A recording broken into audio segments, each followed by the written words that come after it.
بسم اللہ الرحمن الرحیم۔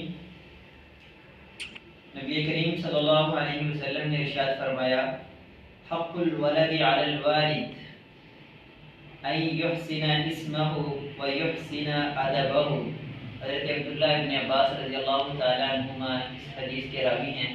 آپ صلی اللہ علیہ وسلم نے ارشاد فرمایا کہ بچے کا یہ حق ہے کہ اس کا اچھا نام رکھا جائے اور اس کو اچھی تعلیم اور تربیت کی جائے۔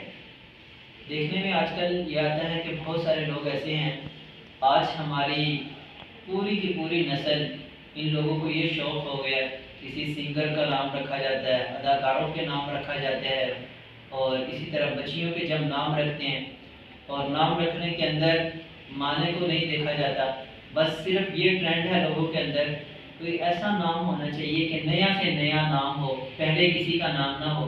جبکہ ایک اور حدیث، اس کے بعد ایک اور حدیث آ رہی ہے، نبی کریم صلی اللہ علیہ وسلم نے ارشاد فرمایا، رسول اللہ صلی اللہ علیہ وسلم کو عبداللہ اور عبد الرحمن نام رکھنے بہت پسند ہیں۔ اور آج ہم معاشرے میں دیکھتے ہیں حضرات صحابہ کرام، صحابیات، ازواج مطہرات، ان کے نام، اور اسی طرح صحابہ کرام کے نام بچوں کے لیے، بچیوں کے لیے صحابیات کے نام، ازواج مطہرات آپ صلی اللہ علیہ وسلم کی صاحبزادیوں کے نام رکھے جائیں۔ تو ان نام رکھنے کے اندر سب سے بڑی چیز یہ ہے کہ معنی دیکھنے کی ہمیں ضرورت ہی نہیں پڑتی۔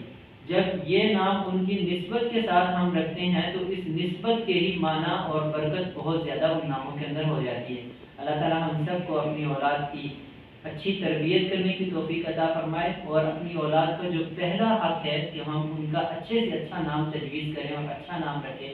اللہ تعالیٰ ہم سب کو اپنی اولاد کے اچھے اور نیک صالح نام رکھنے کی توفیق